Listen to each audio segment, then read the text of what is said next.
Hi everybody and welcome back to my YouTube channel. If you're new, welcome. This is the most awesome YouTube channel that you'll find around. So welcome, please enjoy the video.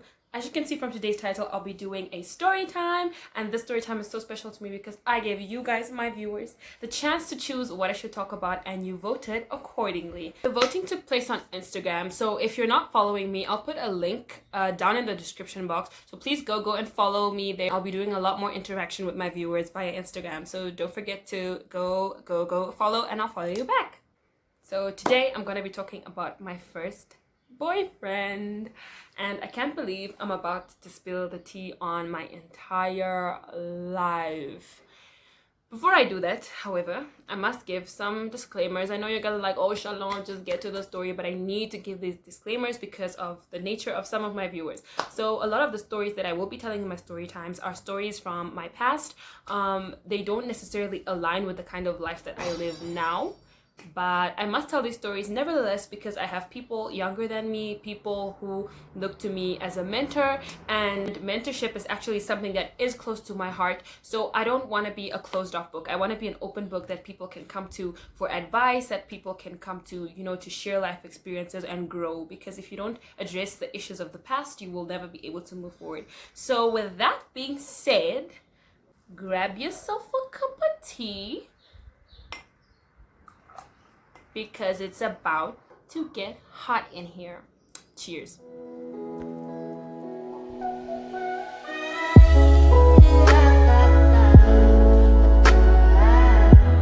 So I'm drinking apple cinnamon tea, and I made it myself, and it's so delicious. Okay, so let's talk about my first boyfriend. So we're in grade 7, and all my friends have already been in relationships, like since grade 5. I used to be in a girl squad. We were 4 of us, and I had never been in a relationship. So there was always talk about like, oh, but why doesn't Shalom ever have a boyfriend? Why doesn't Shalom have a boyfriend? My reason, or the real reason, was because I come from a Christian home. I'm a pastor's kid, for those of you who don't know. And so dating was kind of a risky thing. Like you get beat for that. Like if you got caught, it would be like major drama. So I kind of stayed away from it. But I was smart because I told all my friends that I had a fake boyfriend named Evan. So I told them, what did I tell them? I told them Evan lives in South Africa, and I met him through my cousin on holiday, and what. So everybody believed Shalom is dating Evan. We get to grade 8, and everybody's like, oh, Shalom. So at your young age, you're just gonna be here stuck with this Evan boy for years and years. You're not gonna get yourself a boyfriend who's here. And I'm just like, no, I don't know. Oh yes, then again I lied that no, actually broke up with Evan. I'm now dating a guy called Joshua. Joshua is at TSS. TSS is the other school that was there in Sume. I went to Etosha, by the way, during that time. That was now grade 8. And then I remember I even made up a fake name that our couple name is Joti. So like Joshua and Tikea. And if you guys know me, my Facebook name used to be Joti. I managed to change it, but like when I started it off, like I pretended that I was in a relationship with somebody called Joshua, and I lied to everybody. Long story short, fast forward, one of my friends, let's call her Gray. If you guys are not familiar with how story times work, we don't actually share the real names of people for security reasons. So I'm just gonna call this friend Gray. So Gray knew that I was lying. And so she's like, you know what, Shalom, if you wanna be in a relationship, just like get in a relationship. So she was dating this other guy, and this other guy had a friend who happened to be single. I can't remember if she was dating the other guy, but her and the other guy had a crush. So it was something there, man. So we were sporty girls. We'd always go like to the rugby field and stuff. So, and go watch rugby and like do our own sports or whatever. I played tennis. I think she played netball. Anyways, long story short, these two who were in a relationship made me and this other guy meet. Now, mind you, to be honest, apart from being afraid to date because of my mom, I was also kind of a misfit, and I never really met a lot of people who were like me, or a lot of guys who I actually liked or who I envisioned would be like the perfect boyfriend according to, how I was raised and the things that I liked as an individual. But kind of felt like it was time to prove a point that I can be in a relationship. So there I was, arms in and everything, and I started talking to this guy and we were friends. He wrote me a letter as advised by his friends, I guess, and he asked me to be his girlfriend, and I said yes. And during that time we were having what they call a Soto concert, and the Soto concert is like a concert that they have for the sots. The sots are the grade 8s, and yeah. So we used to like come for practice all the time, and then I'll see him at practice, but I was like, you know, kind of distant because I like, bruh, at that point I don't even know what to do with a man's. What do you do with a man's? What do you people do with men's? Okay, so I'm now this guy's girlfriend. He's in the D class, by the way. I'm in the A class. The, you know, whatever. That doesn't matter, but we're in different, the point is that we're in different classes. So our communication was mostly during, like, through letters. So he'll send me a letter, I'll send one back. For some reason we're not meeting in person, like, to talk, because I was shy, and also because our school had a strict rule about like no fraternizing, whatever. So like they would, if they find you, a guy and a girl together, you would be like put on detention. No, not detention, like we used to get demerits. So I didn't want to start losing my merit points, and the other thing is that if I started losing my merit points, my mom would find out because she was a teacher at the school. So we would never be seen together. We just send letters and we exchange numbers. I even remember, oh my goodness, that time I was using a brick phone. I even remember like every message page had to be sent separately, and like we would just text each other back and forth all the time, and my mother didn't know that I was using the brick phone. Guys, you know what, the story is actually deeper than I remember. My mother didn't even know that I had this phone, so I found this brick phone in the house, and I went and bought myself a SIM card so that I can start texting this guy. Okay, it's the night of the Soto concert. The Soto concert was like on a Wednesday, on the 12th of February, and we had been practicing, and now it was time for us to go on stage. So him and I were in one of the plays together, obviously, and we're standing backstage behind the curtain waiting for our turn to go in. So now before I go in, this guy's like, oh wait, no, he doesn't say anything, but basically I turn around and I smile at him, and he decides that he's going to smooch me on the lips. My dear, the butterflies in the stomach are rising, the temperature is getting hot. I'm just like, okay, I just got kissed. I just got And you know what, Ne? That's a feeling that you can never take back. Your first kiss, it's like a feeling that you can never take back. But honestly, now that I'm grown, I wish it was better, and I wish it was less simple than it was. Not I feel you guys looking at me with judgment from the other side of the screen, but I'm gonna move forward. So now this is where the hot tea comes in. So we're done acting, and I had 3 acts. So everybody else who was in that act goes back to the classroom, because we were put in separate classrooms. The girls and the boys also were in separate classrooms, but were put according to our acts. So we were near each other. So I stay backstage. I do my second act, and then I leave to go back to my classroom. As I'm walking up the stairs, because like Atosha had stairs and we were on the 3rd floor. As I'm walking up the stairs, if you guys know how those stairs are, like you can't see what's happening in the corridor until you get like up the stairs and around the bend. So as I'm walking up the stairs, I find my friend Gray. And Gray is like looking at me like really, really shocked. And she's like, Shalom, what are you doing here? And I'm like, excuse me, am I not supposed to be here? And she's like, come with me to the bathroom quickly, man. I really need to go to the bathroom. Then I'm like, no, Gray, I have another act coming up. You know that. I need to rush to the room and change. And you know we're going to be in trouble because we were not supposed to be anywhere else except our classrooms. Between the breaks, we're not supposed to be anywhere else. I'm even like, why are you just chilling by the stage? You're supposed to be in the classroom. I don't want to get in trouble, so let's just go. And she's like, no, but I really need to go to the bathroom. Then I'm like, but you know, if you want to go to the bathroom, you must ask one of the prefects to go with you. Why are you asking me to go with you? Gray is just there pumping, we must go to the bathroom. Yeah, I'm like, yeah, because that time Shalom is a goody two shoes, my dear. Like, she don't break no rules, although she has a boyfriend now, but she don't break no rule.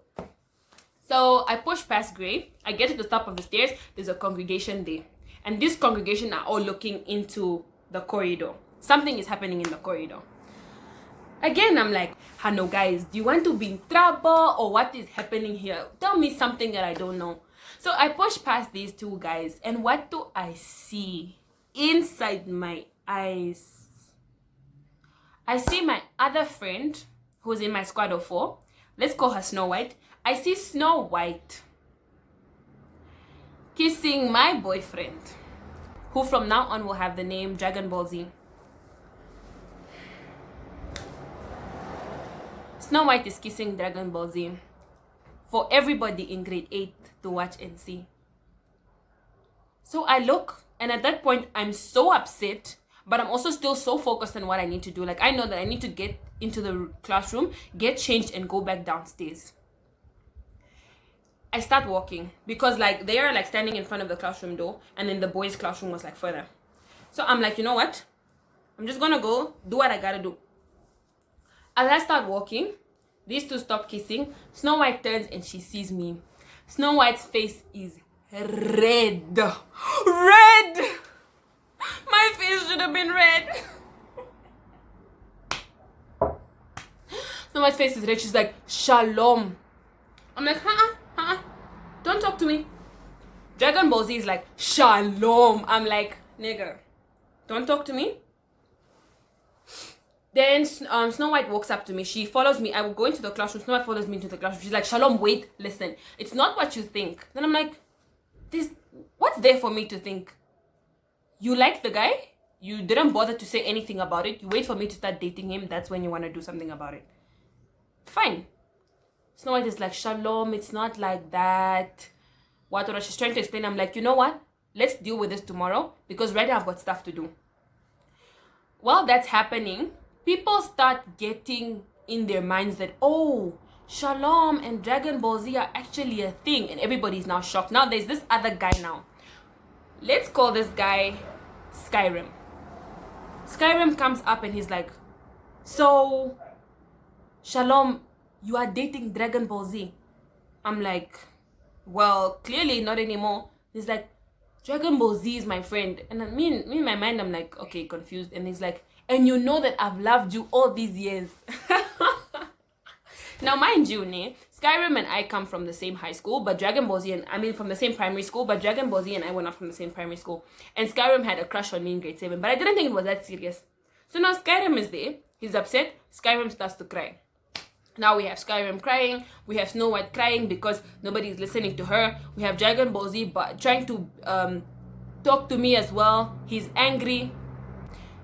And mind you, because kids always find a way to bring alcohol into things, like these boys had alcohol and they had been drinking. So they were like really intoxicated and emotions were just running high. It was just wild, basically. And here I am. I'm so upset and I want to cry also, but I'm just angry. And I basically start screaming. So I scream at the boys. I'm like, get out of this classroom. You know, we have to dress. This is a girls' class. We need to dress up now. We've got other acts coming up. I'm going to tell who, whatever. I told them, get out. Otherwise, I'll undress in front of you. And then you guys will be in trouble. And I'll tell Mr. Cash. Oh, my dear. Okay, so the boys decide to go. We finish up the Soto concert. We go home. The following day, I come to school. Now, me and Gray were in the same class. And Snow White and the other girl were in the same class also. So now, Gray knows that I'm not gonna come talk to Snow White. During break, they made an arrangement that we would meet. So me and Snow White met during break time and we talked about it. And she's like, no, you're right. I really did like him. I just needed to make sure that he doesn't like me too before, like, things moved forward.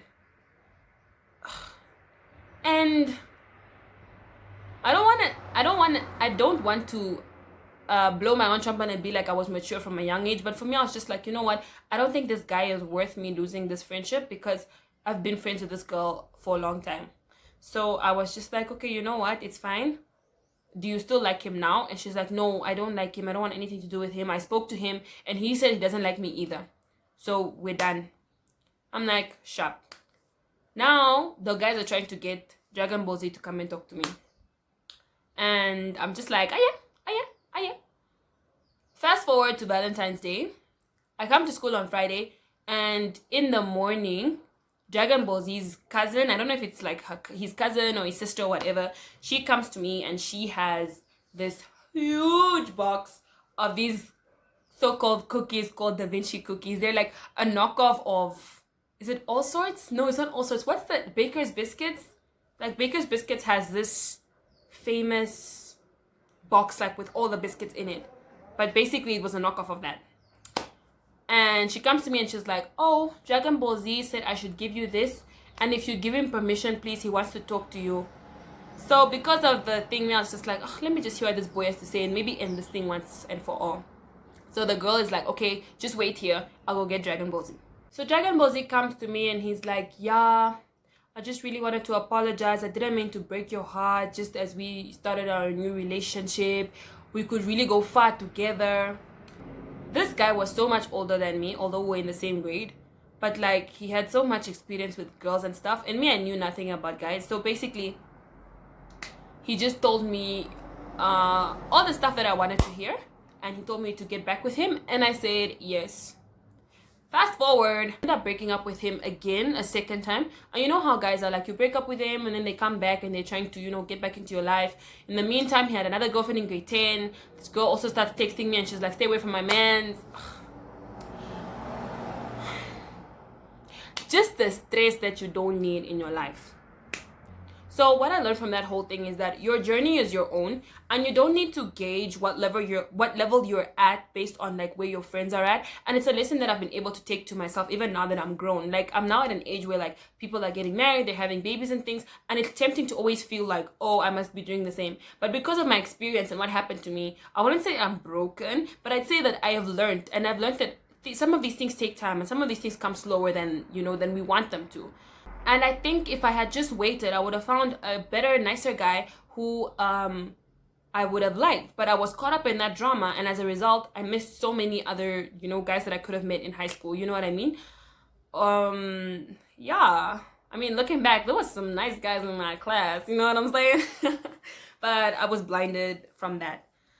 So yeah, that being said, I hope you guys enjoyed this little tea time, and I hope that you learned something from it. Please do like, share, and subscribe. Comment below. Tell me how your experience with your first boyfriend was. Like, did it work out? Was it butterflies all the way, or was it totally trash? I mean, I have nothing against him or the girl or my friends today. Like, I love them all so much, and like, they've aided to my growth in life.